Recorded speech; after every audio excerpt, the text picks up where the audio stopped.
Welcome everyone to this Monday edition of No Credentials Required, where you don't need a press pass to talk sports.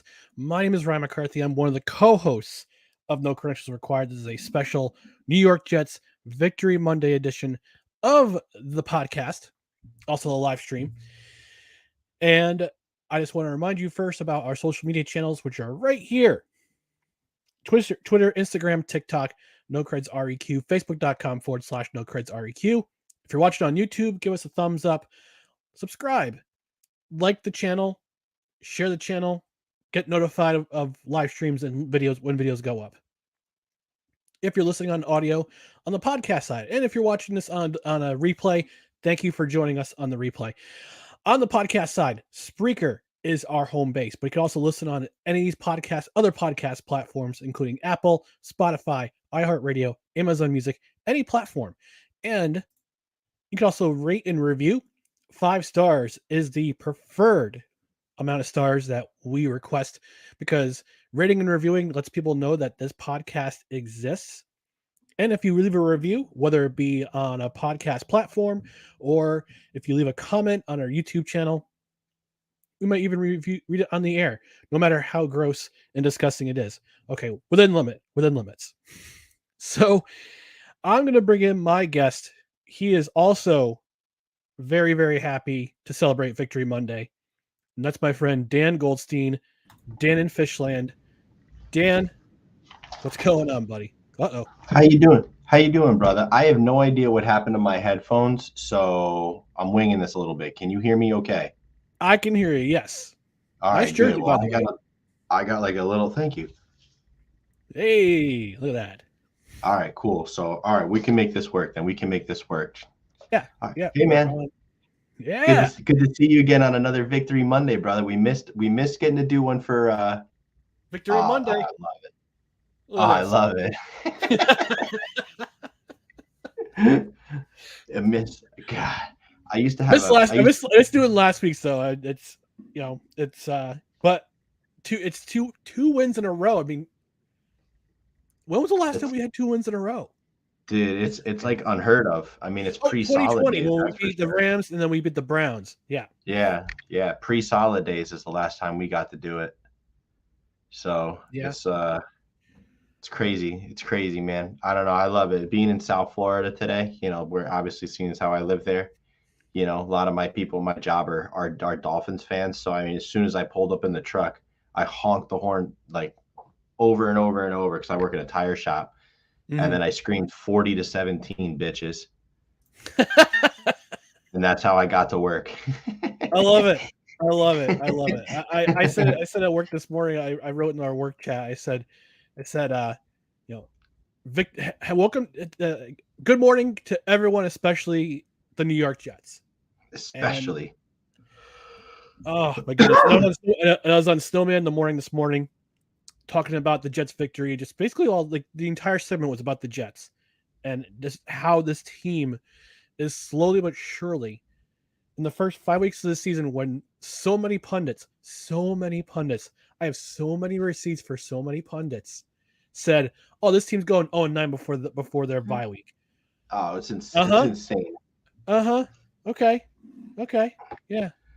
It's just insane. I mean, you think about it. I mean, I don't think anybody truly expected a 3-2 start, but I mean, these rookies look special and AVT looks special. And I mean, like the ascension of some of these players is beyond, I think, what any of us expected. And they're just in a much, much better spot. Oh, I love it. I just think of that South Park episode where the Japanese are hunting the dolphins and the whales throughout the entire episode. I've seen that one. I haven't seen all the South Park ones, but I have seen that one. That one is one of my favorite episodes where Cartman sings karaoke of Poker Face. Yeah. And somebody did a mashup of Lady Gaga's version of Poker Face, Christopher Walken reciting Poker Face, and Cartman singing Poker Face. and it's one of the best matchups ever. It's brilliant. I know. I love it. That one comes back to me. That's a great one. I love that episode. Yeah. Also, forgive me here a little bit. I seem to have a long COVID symptom of this perpetual tickle in the back of my throat that will cause me to go into coughing fits. Yeah, And I mean, it's been about a month and it has not gone away. I had the Rona back in December of last year, right after Thanksgiving, and my allergies were awful this year. So I'm not sure if that was but anyway. I'm wondering if that's what it is too. But again, I don't have a headset, so I have no way to like mute myself. So I apologize in advance for any coughing fits that may come from this. You may have to do some editing tonight. If you go into settings and you go to audio and the headphones are right, if you go to speaker, it'll tell you which headphones you're using. So just an FYI in regards to that. So yesterday's win. I admit I got a bit worried in the third quarter when this is the worst quarter for the Jets so far this year. That was my biggest worry. They got shut out, and they just couldn't seem to get anything going on offense. But they limit the Dolphins to 3 points. The Dolphins score in that quarter, but the defense limits them to 3 points, and then the wave starts to occur in the fourth quarter when they hold the Dolphins after the Dolphins marched in the Jets' territory, and the Jets stop them. Dolphins attempt a long field goal, they miss, and then the Jets just use that momentum, that wave of momentum, to push forward and score a touchdown. And I was hoping, I'm praying, I'm going, all right, you stopped them. Now shove it down their throats and score a touchdown. Let's get one score to make it a 2-score. Let's get a score to make it a 2-score game. And then yesterday, as I'm doing housework, I'm putting together the fascia back on my house in the backyard, in the back of the house. I'm listening to the game, and Bob was choosing. God bless that man. I love that. He's my favorite. He's my favorite radio announcer. The way he described the strip sack by Carl Lawson and the subsequent scoop of Quinn Williams, and I didn't see this until later, but the total disrespectful stiff the arm best part of the game of Tyreek Hill. That was the best part of the game. If Hill wasn't in his way, he's scoring. Yes, he's scoring that touchdown. Probably, but yes. They wound up scoring anyway because the Jets wound up getting a touchdown by Breece Hall, who we'll talk about, and they get the ball back again. They forced a 4-and-out against the Dolphins. They went up scoring Braxton Berries with the jet sweep. No pun intended. That's what the play is called. And they go up 40-17, and which leads me to drinking this almost 20-ounce can of hard seltzer. Fruit punch, huh? Fruit punch. That's by solid. Two robbers based out of Philadelphia. Oh, Lord. Oh. Well, I knew it. I gotta get something local next time the Jets score 30 points and win. It could be this Sunday. You never know. I mean, this is not the same Packers, but we'll get to that. No, this is not the same Packers team that it has been over the last couple of years. But yeah. All right, bottoms up. Go for it, buddy. You'll love it.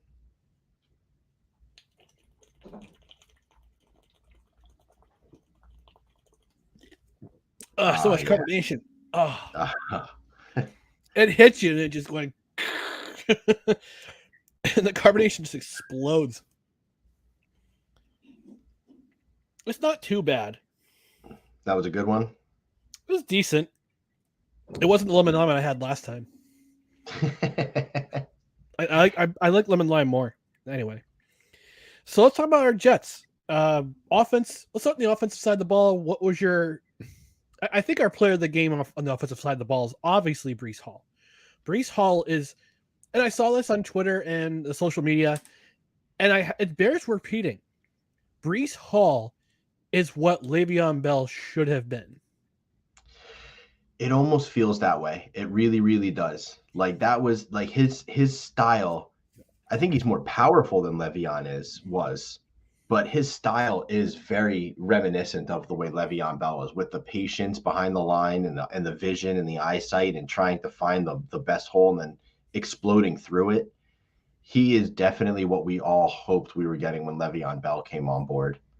And it's just amazing to see someone of just his just natural ability at work. And I mean, I can only imagine when the Jets actually finally kind of get like their O-line issues together, just how much even more effective and better he can be. Yeah, it was just a fantastic to watch him go. It's just one of these rookies just keep coming out and just keep balling. Yeah. And it's just like insane. It's just if it's 1 week, it's Garrett Wilson blowing the doors off, and the next week it's Breece Hall blowing the doors off, and the next week, and then every week it's been Sauce Gardner. Like, it doesn't even matter who you're there. Like, you're just shut down. It's just this rookie class has been a delight to watch so far, and has just that, I think, is the biggest thing that's really breathed new life into me as a long-suffering Jets fan, and I feel probably most others. Oh It's yeah. just I these mean, two rookie classes just it's a change in the guard, it is. literally. It is. It is. And one of my favorite parts of the see on social and just following on social media all the Jets stuff coming out was Robert Saleh saying, "Hey, great win. We played a full 60 minutes of ball, and that's one of my pluses that they played 60 minutes of football." Yes, that was another awesome thing. I was going to allude to that. Yeah, they played a full 60 minutes. They led throughout the game. This is one of those wins that Jets fans have been craving, have been Dying. absolutely dying for the last 3 years. Yeah, I mean, the last two really, but the last three, I say 3, 4, oh god, 4 years, because they didn't really have any. They didn't have many dominant wins in the previous regime. no, it literally like checked every box you wanted as a Jet fan. It was a home win. It was a divisional win. It was a consecutive win. It was a dominating win. It was a complete win. Like, you literally couldn't. I mean, yeah, of course, there's places that they could improve in, like, areas, but as a team victory, this was everything you wanted it to be. Braden Mann, special teams was on point again. The defense had its issues with certain things, but I mean, clamped down when they needed to and came up big. And then the offense, I mean, it wasn't a gangbuster Zach Wilson day, but you didn't need him to be. Just manage the offense and let your playmakers do their thing, and it was brilliant. I mean, his stats would look so much better if Breece Hall got 2 extra yards. Yeah, he would have had at least 3 touchdowns if he was just like another inch taller. Yeah, if his reach was just a little bit more. It's true, man. It's true. And I also want to bring up another thing. I don't mean to interrupt you, but somebody posted a video from George from Pro Football Focus. Yeah, saying how the Jets were terrible for taking Breece Hall. I had my doubts, admittedly. I had my doubts initially when they took the pick, because I was live on our live football coverage on Belly Up Sports. But after seeing what he could do, like all the stuff he did in college, like all those highlights, and seeing what he can do, it's now translating to the pro level. And I am just it's so nice to see the Jets have young, talented personnel who are game changers. And what's good is it's not even like it's personnel that's actually like doing something. They're not your typical Jets bust of years past, where you would draft your Sean Green in the second round and it never went really anywhere. I mean, Sean Green he had like a good year, or two, but after that, it was. But Breece already looks like one of the best overall weapons in the NFL after what you can see he's done the last 3 weeks, mainly the last 2.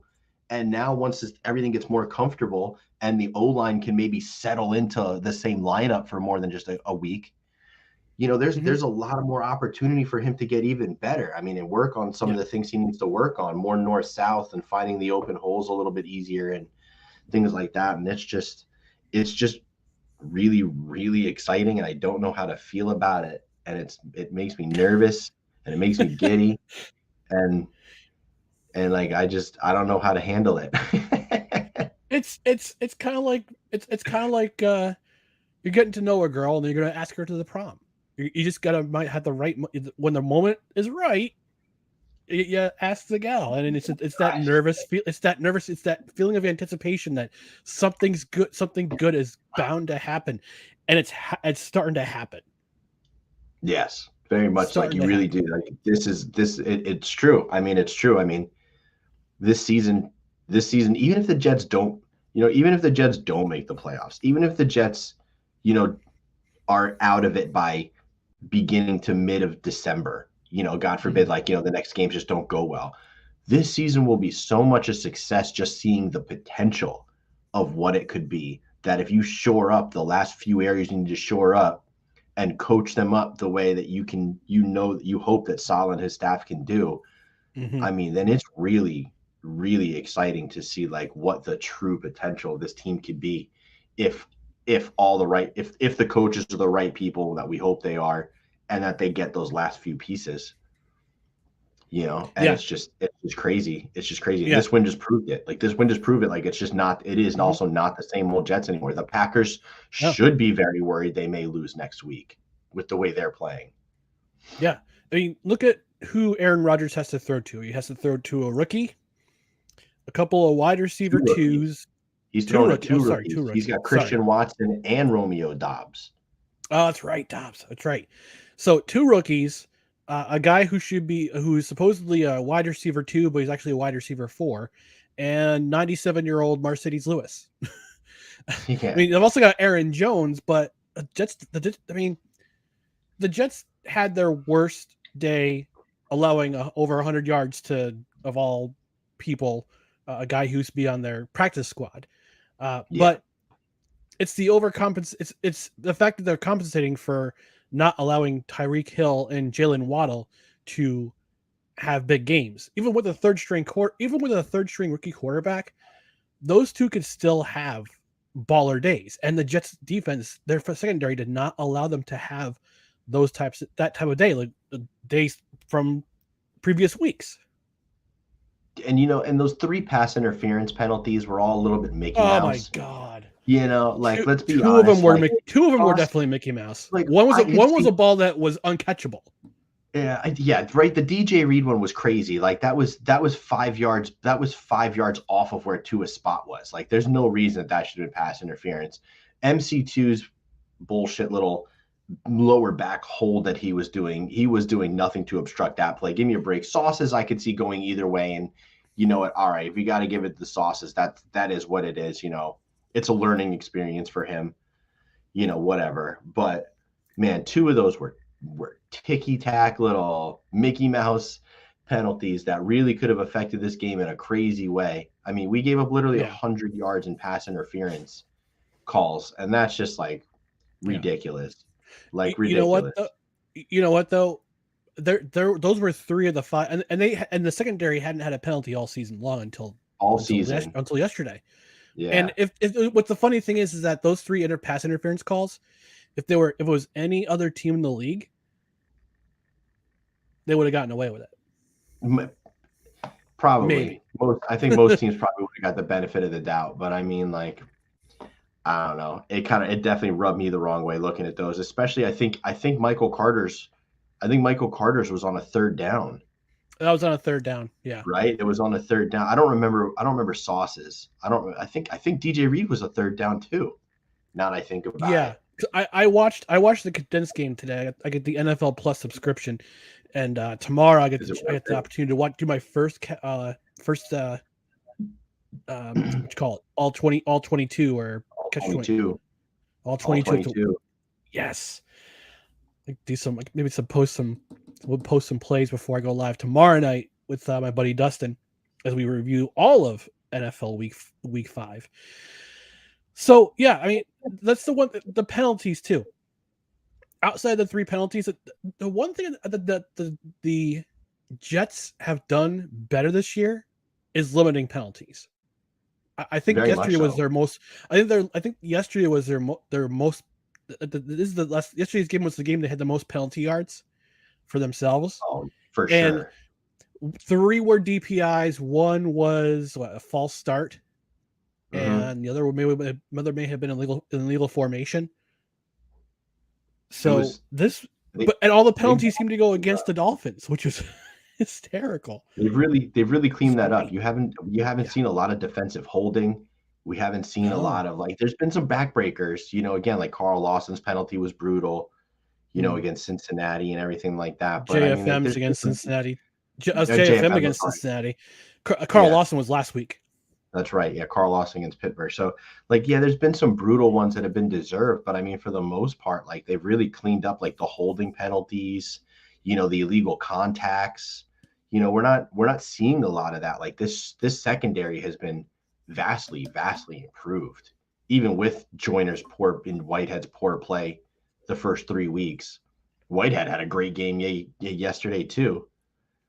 Whitehead was a force in his tackling and his pass defense. Yeah, wasn't it Whitehead? Was it Whitehead or Quan that had that tackle on fourth and 3? That one was Quan. Oh my god! Yeah, I think I talked about him this morning on Snowman in the morning. That was a beautiful play, and he's another one too for 1.1. I think 1.1 1 year, 1.1 mil guaranteed. Yeah, 1.1 mil guaranteed, and this is the kind of player we're getting, bro. This is insanity. I hope he stays healthy. Yeah, I really hope he stays healthy because he is just an injection of just everything this defense needed. With his speed and his energy and his hit sticks, and oh my god, that play on Mostert was a beauty on 4th and 1. Beauty. But again, I'll always advocate, I don't know why people pitch the ball on 4th down. You are already putting your running back 4 to 5 yards behind the line of scrimmage on that play on 4th and 1. Why do people continually pitch the ball on 4th? It drives me berserk. It's like lining up in shotgun on 4th and 1. I hate that too. I hate that. Which we did. Which Zach Wilson did. That was 4th and 2. That was 4th and 2, and I think that should have been a DPI that against with that catch. That should have been a DPI. That was not a DPI because the NFL hates the Jets. But let's go back to the offense real quick. Real quick. Dwayne Brown comes back, or Dwayne Brown's is inserted into the lineup. He's activated. He says he's ready to go. He could have had shoulder surgery. The Jets were saying he could have had shoulder surgery, but he decided to stick it out. He felt it was healthy enough to play. He could have earned his $9 million guaranteed for the year, but he decided to play. And it took him a while, like Zach Wilson did last week. It took him a while to get warmed up. It took Dwayne Brown a couple of series to get himself settled. And I thought he played pretty well. I thought the left side played better than they had. Like him and Tomlinson had played better than they had in weeks prior. But I think the most impressive individual in that offensive line is and continues to be Elijah Vera Tucker. But the most impressive player on this team continues to be Elijah Vera Tucker. What he is doing is unfounded. It's unfounded. Like, you don't do this as a lineman. Like, you should not have legit 4-spot versatility at a above average to elite level. This is ridiculous. Elijah Vera Tucker legitimate, and this is like, oh yeah, it's a little hyperbole, but like this type of ability in year 2, what's this, 21 games into your career? Yeah. You shed EVT on that. Nice work. AVT. I'm an idiot. But when I hear Elijah, I think E. So like, I know. Anyway. But he legitimately looks like he already looks like he's going to be a Ring of Honor New York Jet, and potentially could continue to climb into Hall of Fame level territory, because he was legitimately like one of the best guards before we had to jump him to 2 different tackle spots. And even in his tackle spots, with his supposed lack of length, which is the big knock on him, is his 31.5-inch arm length, is He's given up 3 pressures in 2 weeks and none yesterday. It's just, and he's moving people completely off the line. It's amazing. It's just amazing. I've never been so enthralled with like an offensive lineman before, but like I've never seen an offensive lineman do this at every position. Yeah, I've played offensive line, and it's fun to watch guys like that. And I would like to personally thank the Seattle Seahawks and the Minnesota Vikings for allowing us to swap picks in the 2021 draft, so the Jets could pick him up. Because obviously Joe Douglas and the scouting team and his scouts, a team of scouts, they saw something that they could build upon. I'm trying to find a comparison to a guy who has played with the Jets. I want to say Faneca, but he played left tackle. Faneca will play left guard. Okay. God, I'm trying to find a comparison. I don't know. I don't think there is one. I legitimately don't think there is one. I'm at a loss to find a comparison. I can't find one. Brandon Moore he's in his own league. Like Brandon Moore was a Pro Bowl right guard for us while he was there between Mangold and Woody. But AVT is doing better than Brandon Moore ever looked. And he was a Pro Bowler. I mean, like, this is crazy. Like, this is crazy. I just wish he could settle in at one spot so he can get the recognition he deserves as being dominant right there. And the Jets would then also be healthy. But I don't know. Now, at this point, what do you do? Do you keep AVT at right tackle moving forward? Keep Dwayne Brown there? Nurse back Fant and Mitchell and hope they come back before anybody else goes down? And then what? And then what? Is Fant going to come in and go to right tackle where he's terrible and AVT goes back to guard? Or do you leave him just as bench fodder and keep Herbig in the lineup? And then when Mitchell comes back, what do you do there? They have some serious discussions to handle. If Brown and AVT can continue to hold the reins, that when Fant and Mitchell come back, they have some very serious discussions to make, because Nate Herbig's been damn good the last 2 weeks in AVT's spot. Mm-hmm. So it's like, this is like a crazy, amazing problem the Jets have, is that they just have a lot of damn good depth. Yeah. And the fact that you say the Jets have a good problem, it makes me smile, both on the outside and the inside, because they had a good problem going into the draft this year with the 4 and 10, what they could do with both of those, but they wound up trading back into the first round to get Jeraine Johnson, and we'll get to the defense in just a second. But the fact that you say it's a good problem, that they have so much depth and they have so much on the offensive line, especially, and the defensive line too. When we talk about the defense, but the fact that the Jets have a good problem when all these guys come back, it makes me happy. It makes me happy because that tells you that the Jets are doing a great job stockpiling talent through both the draft and through free agency, and they're doing such an effective job doing that. And I'm just, in the words of Igor Sharangovich, I so happy. Like, they're crushing it right now, and like they still signed 2 seasoned vets last week before week 4, and Aguayi, a former first rounder, and then Mike Remmers, who's got like 9 years of starting experience to play. If God forbid they need it, like, seriously, like, they just need them to stay healthy. And once like, the offensive line depth is just going to be ridiculous. Like, ridiculous. And that's like one thing where I just don't know what they're going to do. Like, I guess you want to have your best 5 on the field. So I guess that means that AVT does go back to guard, so that, Fant and or Mitchell can come in and play right tackle. But I mean, I don't know, man. I don't envy Robert Saleh and Mike LaFleur and Joe Douglas for these decisions right now, because I don't really know what the best 5 looks like, because it's so up and down and fluctuated right now that it's just like, it's either AVT dominating wherever he is, and then the other 4 like hopefully holding up. Right.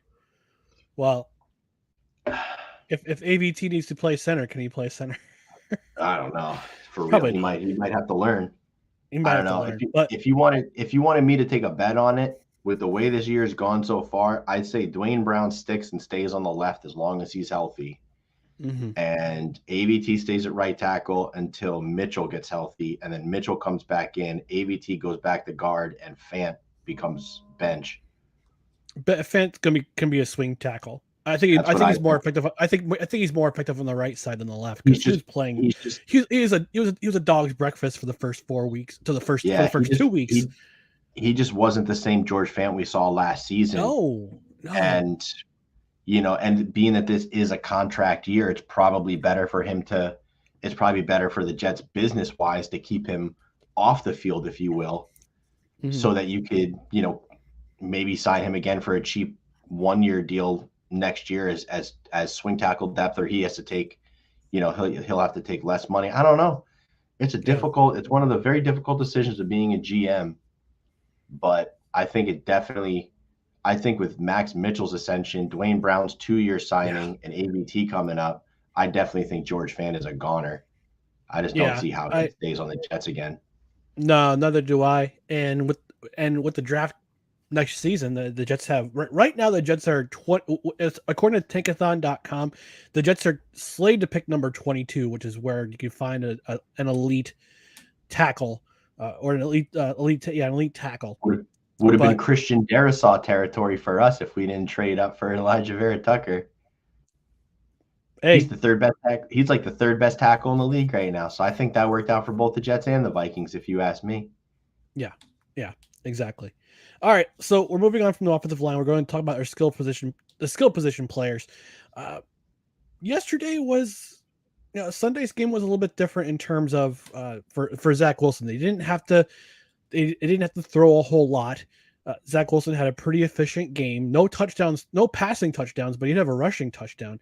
And I think that when Sauce Gardner got his first pick, and we'll get into this new killer instinct that the Jets have in a little bit.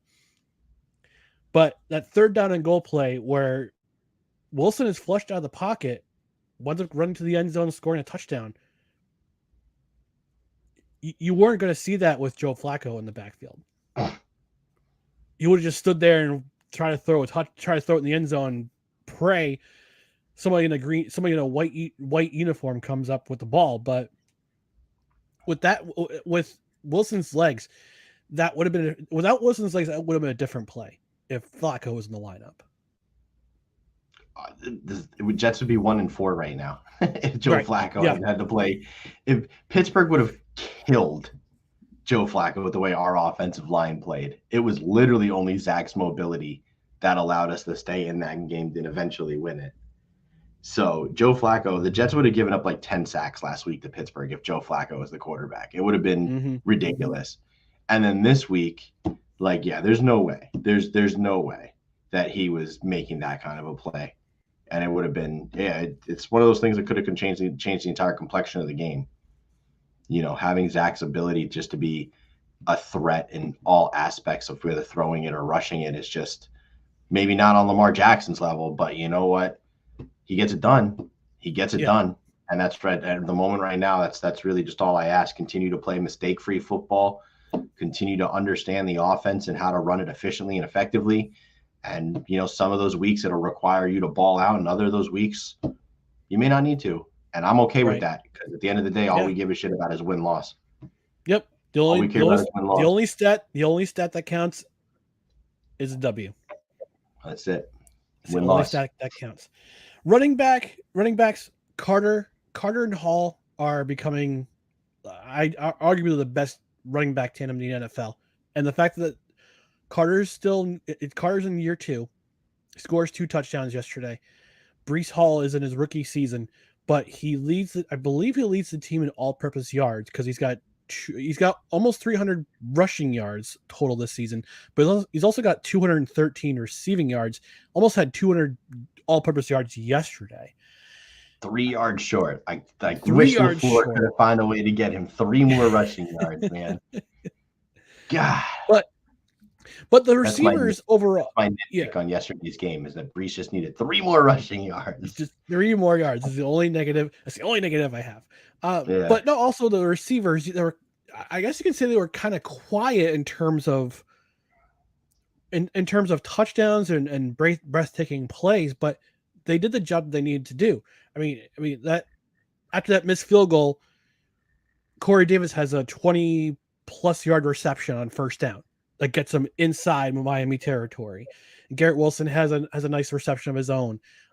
They seem to need to get Elijah Moore going a little bit more, but I think with the extra weeks coming up, because it's only Zach Wilson's second start this season, Right. and I think as he gets more comfortable being in the backfield and passing and throwing the ball and slinging the ball around, he's going to get, and with the two-head running attack, he's going to find Elijah Moore open a lot more. He's going to find Garrett Wilson streaking down the field or doing some slashing moves to get to the first down. He's going to have Corey Davis making key receptions because he's definitely he's become the I don't know, you could say he's become the Eric Decker sort of.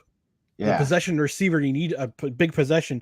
Corey Davis is going to get you a big reception. I was going to say like Anquan Bolden. Like to me, his play style is very reminiscent of kind of Anquan Bolden. Right. In a way. That's I don't know why. That's just what I see between their size and strength and just possession ability. That's just what I see. So it's just they're a great 1, 2, 3. I really can't wait for Elijah's game. Like I just can't wait to see it. I'm praying on it. Yeah, I had a bold prediction. Investment pray on it. Yeah, I had a bold prediction that Elijah Moore would have 1,200 receiving yards this year, and so far it's not living up to that billing, but that's okay. There's 12 more weeks to work on that. That's true. He can still get there. There. So, what's your grade for the offense, Dan? If you were to give the offense a grade, what's your grade? What's your final grade of yesterday's performance? I think it's tough to grade them as a whole. I think to grade them as a complete whole, you got to give them a B plus A minus. Like you got to be right there as a whole. Just effort, ability, and execution ability. You're right there in A. But it's tough to stay there because the pass game, besides, Breece Hall's 79, I mean, you take away Breece Hall's 79-yarder and it's a very different look for the passing game so that is definitely like, you want to have a little bit more balance there. You'd like to see a little bit more as far as that goes from the receivers and the pass game as a whole. But again, it wasn't necessarily needed. Running backs were amazing. I mean, they were making people miss left and right. Big playability. I mean, 5 rushing touchdowns. The rushing attack was on point. So, I mean, as an execution standpoint, they're a solid A. Rushing standpoint, they're a solid A minus to A. I mean, you converted, but you didn't have a ton of yards and domination. Passing game, I think the passing game is probably like a B minus, C plus to a B minus in that regard. Again, you take away Breece Hall's 79-yarder and all the stats look way different. Yeah. And granted, Miami's passing defense is pretty solid. They have a pretty decent pass rush. They've been garbage this year, and they were missing Howard and Jones, which is 2 of the reasons why Dolphins fans are just poo-pooing this loss off. Oh, we got to talk about that. I mean, yeah, we're not going to go too into that, but Dolphins fans are definitely sore losers and little bitches for sure. And I can say that I live in South Florida. I'm surrounded by them. I've heard it all today. Forget it. Cry me a river. But so for me, yeah, go ahead. I was going to say, but that's just like, we should have been able to accomplish more with our receiving and tight end talent than we did. But Breece Hall is such a monster, we just didn't need to. No. In that regard. So it's a little ticky-tacky, but that's kind of where I'm at. A for execution, A minus for the rushing attack, and like a C plus for like the passing attack. Okay. All right. This offense, I'm going to give them a very high B plus. Had some opportunities they kind of missed out on that fourth down where they were at 4th and 2, and they elected to pass on that play. I wasn't really too thrilled with that. Zach Wilson, very efficient on the passing end. the running attack was on point, on point. And when you have one of the best offensive linemen in football, period, in Elijah Vera Tucker, and also a very good running run blocker in Laken Tomlinson too, you can do so much in this offense. Passing attack left a little bit to be desired, like you said, Dan. But I think this offense yesterday and the score line just reflected everything. I mean, Miami and the Jets, they were kind of even in time of possession. The Jets had just a slight edge, but they were able to do more with the time that they had on the field. You had a field goal, you had 5 touchdowns, and along with the safety, which we'll talk about the defensive performance in just a second. But I give the offense a very high B plus, for sure. I think Borderline A minus, but definitely B plus. I think that's certainly fair. As a collective whole, I say that's right about where they should be, a B to a B plus. In all honesty, yeah. Mm-hmm. You know, I agree with you 100% as far as that goes. All right, so let's talk about this Jets defense. My goodness, that defensive line was disruptive yesterday. It didn't matter who was on the field. It didn't matter who was on the field at quarterback. Thank you for finally coming through and seeing what the second most expensive defensive line in the NFL can actually do. Mm-hmm. We've been waiting for it for 5 weeks. I mean, if it had to come out to anybody, I'm certainly glad it was the freaking Miami Dolphins. Yeah. But like that was incredible. Like Carl Lawson's performance and JFM's performance was ridiculous. And with JFM almost kind of playing slightly a bit out of position as a natural edge and doing as well as he is also ridiculous. I mean, these guys right now are like 2 top 15 edge rushers in the league. Yep. I think I saw a stat that the Jets had 14 quarterback pressures on Sunday, and Carl Lawson was responsible for 7 of them. Yeah, which I saw that stat too. So a Jets record, and the Jets previous record was 5, which JFM matched yesterday. Mm-hmm. So JFM matched the previous Jets record, and Carl Lawson blew it out of the water.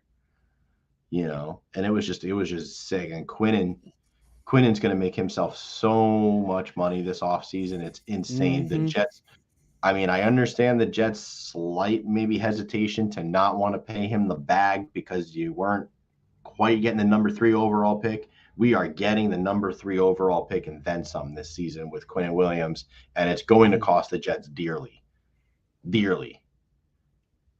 Yeah. So, and that's another good problem for the Jets this coming up. Spend it on your homegrown talent. It's about damn time. Yep. Now, I made a comparison this morning on Snowman in the Morning that Quinn Williams is finally becoming the dominant defensive lineman that the Jets fans have wanted to see out of him. And also, and I don't know if it's fair to make a comparison, but is he starting to turn into an Aaron Donald type player where he's getting double teamed every game, but yet he finds a way to not only get to the quarterback, but also just completely stop the run and make life miserable in the middle. Is it a fair comparison, or is he just a little bit? Does he still have room for improvement to make that leap? I don't know if you could compare anybody to Aaron Donald and what he's kind of done and been, but I would say he's been everything we hoped for up until this point. He's dominating anybody that's in front of him. He's beating double teams in more often than not. I haven't seen him truly get blown off at any point this season. He's basically, even if he hasn't made the stop, he's kind of held his own at the line. Maybe he didn't win, but he held his own. I haven't seen him get pancaked or blown out. Even on these double teams, I mean, his strength has very clearly improved. His agility is very clearly improved. His recognition is through the roof improved. And you're finally seeing him put it all together on how to just destroy the centers and guards that he lines up against. And Liam Eichenberg didn't stand a chance yesterday against Quinn Williams. Didn't stand a chance. Granted, the fact that we only got 2 sacks with all those pressures is a testament to Skylar Thompson and his ability to get the ball out in time before we could get home, which is like the one thing still with the Jets that's killing you. And it's just like they're pressuring like crazy. Hikey. I don't know where mine is. She's hiding and she won't come out. I don't know. He's cute though. But yeah, like the one thing. Show mascot like tag along right there. Yeah. I don't know where mine is. I don't know where Princess is at the moment. She's just not being social. That's okay. But yeah, like it was just like I just want to see them be a split second faster in closing the gap. Like that's literally what I want to see. Like if you can get a quarter of a second faster to the quarterback, we're probably talking 4 additional sacks throughout this season thus far. Mm-hmm. You know, they just need to clog up the little holes that are allowing these quarterbacks to make these throws, to make them hesitate, so that we can get additional sacks. Like Skylar Thompson on that 3rd down play should have absolutely been sacked, but he got that fugazi tip ball completion to Jalen Waddle on like 3rd and 2 to extend that drive. But that should have been a sack right there. You just couldn't get, like JFM just couldn't get to him quick enough and get him down before he had the chance to get rid of it.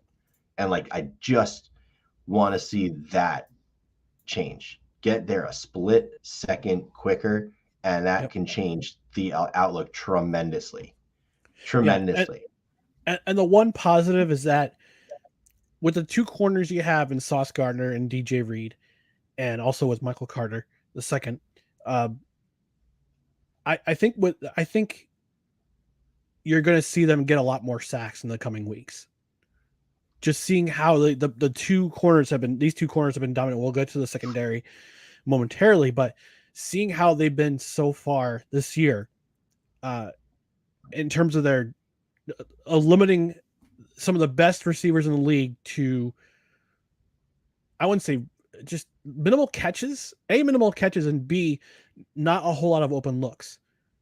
I mean, Andrews in week 1, less than 60 yards for the first time in his career.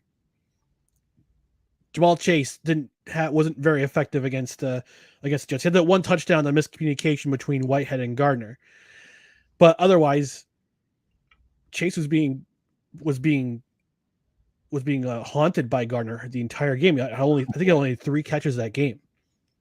Last week, Chase Claypool, not a factor. This week, both Jalen Waddle and Tyreek Hill, I think combined, had 7 catches. Combined. 9. Hill had 7 for 47, and Waddle had like 2 for like 30. I thought Waddle had 2 for like 25 or something. I don't remember. Let me see. I can tell you right now. Hang on. Waddle was 3 for 23, and Tyreek was 7 for 47. Yeah. So limiting to the probably the 2 highest. The top receiver in terms of yardage, the top 2 receivers in terms of yardage. Yeah. You hold them to 10 receptions in total. Right. And you'll hear them and you'll And again, I don't give a shit about quarterback this, quarterback that. All right. Mike White came out and blew the doors off Cincinnati as a 3rd string quarterback with half the talent we're putting together today right now. So sorry, I don't really care. You can find a way to win, especially when you have the talent you have. Next man up should have been able to do a lot better. So again, Dolphins fans, cry me a river. You're not getting no sympathy from me, brother. Yeah. Linebackers, Quan Alexander, probably my favorite outside of D, and CJ Mosley. Sorry, CJ. I have concerns. I have my concerns with him because, especially towards the end of the game where he's trying to cover Gesicki, you let Mike Gesicki beat you down the middle against in garbage time basically. But I mean, great. He's good against the run, great against the run, but coverage wise, I'm a little concerned. Yeah, he's missing He can't keep up with people anymore. He's missing tackles at like a rate that like he's never done before. Like his leadership abilities there. Love to have him in the building, but I mean, like he just can't. He's just not the player he can be to be on the field anymore. Like at this point now, he's got to be in like a rotational leadership role. Like you can't just play him in like a full complement of snaps. He's just not there. He's just not there, and he's killing. It's killing the middle of the defense, and it's one of the reasons why the run defense is still so easy to get gashed because CJ just can't get there. He just can't get there, and he can't wrap up. Quan's been fantastic. I mean, he's probably been a top 25 linebacker, but CJ's got to be towards the bottom of the list for as far as linebackers go so far. You know, that's why I wish we had a Sunday night game on NBC so that we can see everybody's PFF score at the bottom, just scrolling past as they introduce all the players in the first quarter. Right. Because I'd love to know where everyone's at. You know, if the Jets win enough games, I think it's very possible you could see them on a Sunday night, especially especially towards November, December when games are important. They want to be in those situations. The last regime said we want to be in the conversation in December and November, and they didn't quite get there. Last year's team wasn't there at all. But you can see later in the season them starting to develop. Now at 3-2 and starting to build momentum, we could possibly see a flex game in the future for the Jets. Would be nice. It would be damn nice to see a flex game happen for the Jets here because we only got one primetime and Denver's garbage has already been on for 4 times already in 5 weeks, 3 or 4 times already in 5 weeks. We've had to suffer through Denver games. Give me a break. This is a joke. But Russell Wilson. Yeah, but Russell Wilson, nothing. Seahawks look like a very clear winner of that deal so far. Geno Smith looks amazing. Oh my gosh. Who would have thought? Geno Smith looks like the truth, and they got a bunch of first rounders and players. It's amazing. Seahawks look like they made up for the Jamal Adams deal. Yeah. So I mean, linebacker. I mean, I know Quincy. How do you know how long Quincy Williams is going to be out of the lineup? I think he got put on IR. Another week. I think I thought they had put. I mean, maybe I missed it, but I thought Quincy had been put on IR. I know he was out for this game, but I don't know if he's on IR. He's going to be out a minimum of 4 weeks. But if I'm wrong, then I don't know. I haven't heard anything more about his ankle. But from what I understood, that was a pretty good high ankle sprain he's dealing with here. He should be out for at least another 2 weeks. High ankle sprains are no fun. Oh, I got one. I got one 15 years. I got one 10 years ago. I haven't recovered from. That's how bad that thing is. Jacking my left ankle up so bad, I still feel problems with it to this day. Well, another guy who's speaking of ankle injuries, another guy who suffered an ankle injury was Jeraine Johnson, but he's in a walking boot after the game. On social media, he said, "I'm okay." So hopefully it's just a matter of just soreness, or he was carted to the locker room as a precautionary measure, but hopefully it's not as bad as we think. He says he's okay. Hopefully he'll be able to go next week against Green Bay because having him as another guy who can disrupt the one of the best quarterbacks over the past decade and a half would be optimal. Yes. Very much so. I'd really love for the defensive line to put through another performance like they did today, or like they did yesterday on Green Bay, because that should make life incredibly difficult for Aaron Rodgers. And I want to see a defensive touchdown. That's what I'm ready to see here. I'm ready to see a momentum swing with a pick six. I want a Brandon Eccles style pick six. I want to jump a route and just walk it in. That's what I want to see. So speaking of Brandon Eccles, let's talk about the secondary. The secondary is starting to become something special, and that was evident yesterday when Sauce Gardner got his first career pick. A lot of that had to do with John Franklin Myers getting in and getting a hand on Thompson's arm as he's releasing the ball, you see it kind of flutter, and then Sauce Gardner jumps it and just gets in front of a receiver and pick it off. And he almost had, I think, I mean, on that last drive in the first half, the Jets could have had a couple picks too. Quan Alexander could have had a pick. That was and close. And DJ Reed was very close to getting a couple picks too.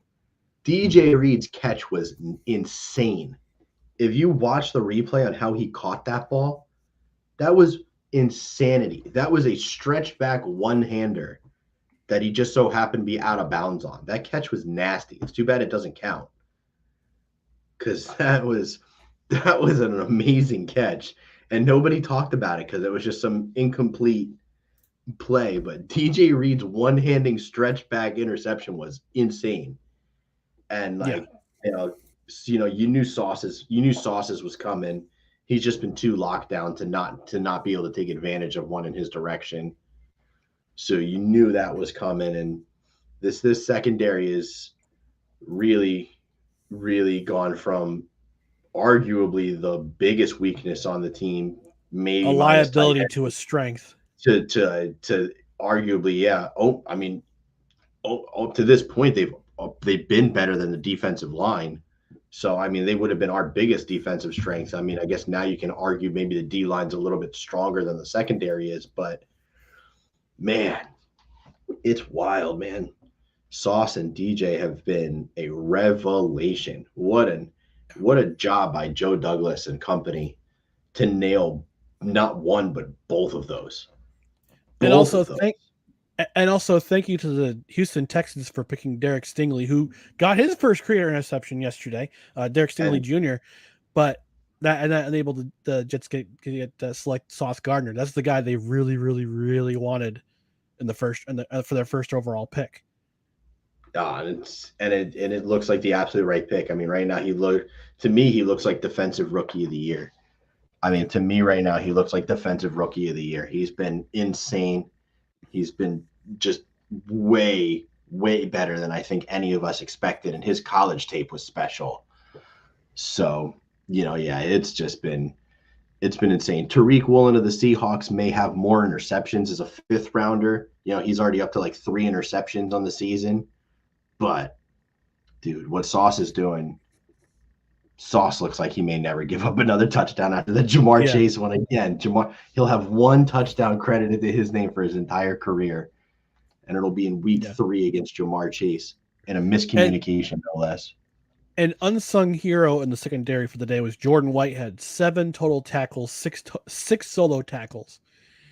He had a pretty solid game yesterday. Darrelle Revis's cousin with the nice job in the secondary. Let's give our defensive grades. I'm going to start first. My defensive grades, I'm going to give them a solid B. The 3 penalties, which were kind of chintzy and a little bit ticky-tacky, you can't allow those. Even if it's ticky-tacky, they're going to come back to hurt you, and they did for at least one series. CJ Mosley, I'm a little bit concerned in regards to his coverage play. He had 10 tackles. He was tied for the lead with 10 total tackles, but he has to play better in coverage. And the defensive line was super disruptive all day long. And yeah, if it's a third string quarterback, so what? You're supposed to beat those kind of players. You're supposed to beat teams that have their third string quarterback coming to the game after one play. You're supposed to beat those teams. But I give them a solid B, high B, borderline B plus. Secondary played lights out, had a great game limiting Tyreek Hill and Jalen Waddle. And the fact that I believe it was Sauce Gardner giving the deuces after that interception was great troll job. And almost having additional turnovers as well. I mean, you had the fumble, the almost scoop and score by Quinn Williams, and that disrespectful stiff arm on Tyreek Hill was just something to see as well. But I give them a high B, borderline B plus. something's got to work on, but overall, solid B. Again, if I'm going to break it down into quadrants, D line gets an A plus, or yeah, it gets an A.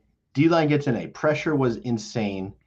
You got gashed a little in the run, but I mean, but it compensates for the fact that you didn't give a whole lot you to had the you passing had game. you had a game plan, and that was to get after the quarterback. And you know what? Yeah. I respect it because it's what we wanted. So I'm willing to take some lumps in the run game to try and pin your ears back on a 7th-round rookie that's never played before. So we I am we okay forgot with it. we forgot to mention Sauce Gardner's safety that knocked Teddy Two Gloves out of the game. That's on true. The first I mean, play first play of the game was amazing. It was a tone setter, and it was just like untouched energy on that quarter blitz. Oh, yeah, it was beautiful. It was beautiful scheming because they hadn't run a quarter blitz all season long, so there was none on tape. And Bridgewater and the Dolphins had zero clue it was coming, and it was just, Ulbricht's had some rough weeks, but yesterday was a much better day. But yeah, I give the D line. The D line gets an A. Again, gashed in the run game, but you had a different game plan, and I respect it, so I'm okay with it. Secondary gets an A. Easy, really an easy, solid A. I mean, they didn't let anything get behind them. They didn't really let up any truly big plays in that regard. Kept the best wide receiver duo in the league to little to nothing. So solid A plus. Linebackers.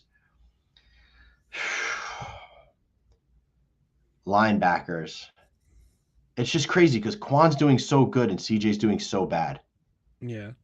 Like Quan's doing so good and CJ's doing so bad. So like excuse me, I flip flop between want to give him like a B minus because of like how good Quan was, but I also want to give him like a D because of how bad Mosley was. So I guess call it a solid C.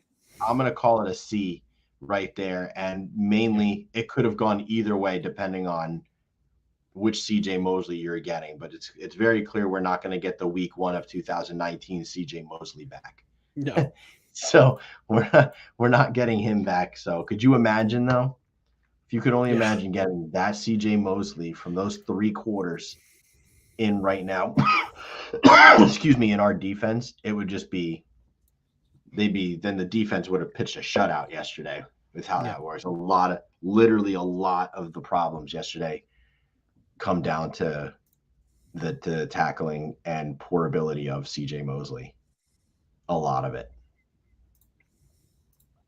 And I never want to see Nathan Shepard on a field again. Stop putting him in rotation. Like, he should be a weekly inactive at this point. There is no reason for him to be on the field. Bryce Huff too. Can we give Bryce Huff a moment of recognition here? Guy's a healthy absolutely. Guy's a healthy scratch for the first 3 weeks to the excuse me, the COVID symptoms are kicking in here. Oh, sorry.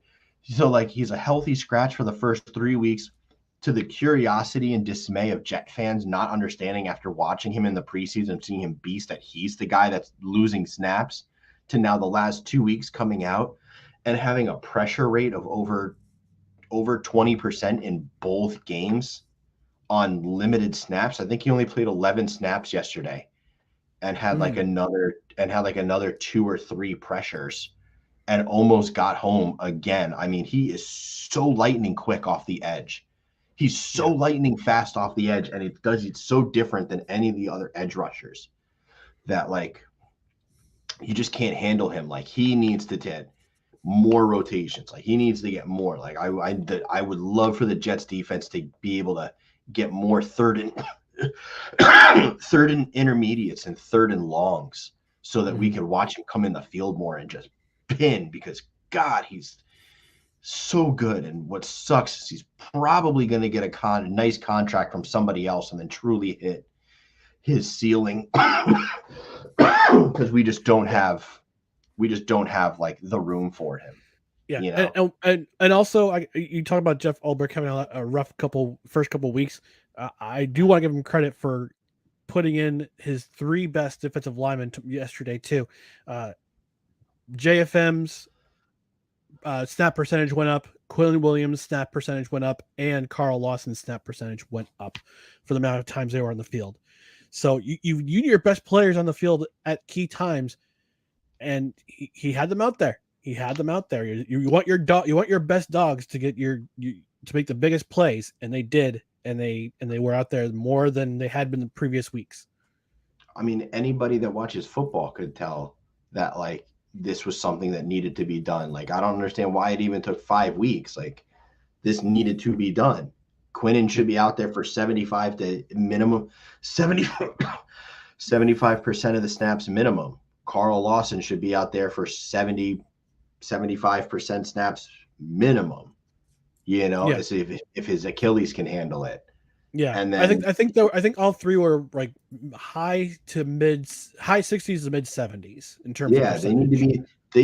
None of the three should ever get under the 70% mark, and then you just rotate over. Then you just rotate around depending on where you want Quinn or JFM to line up.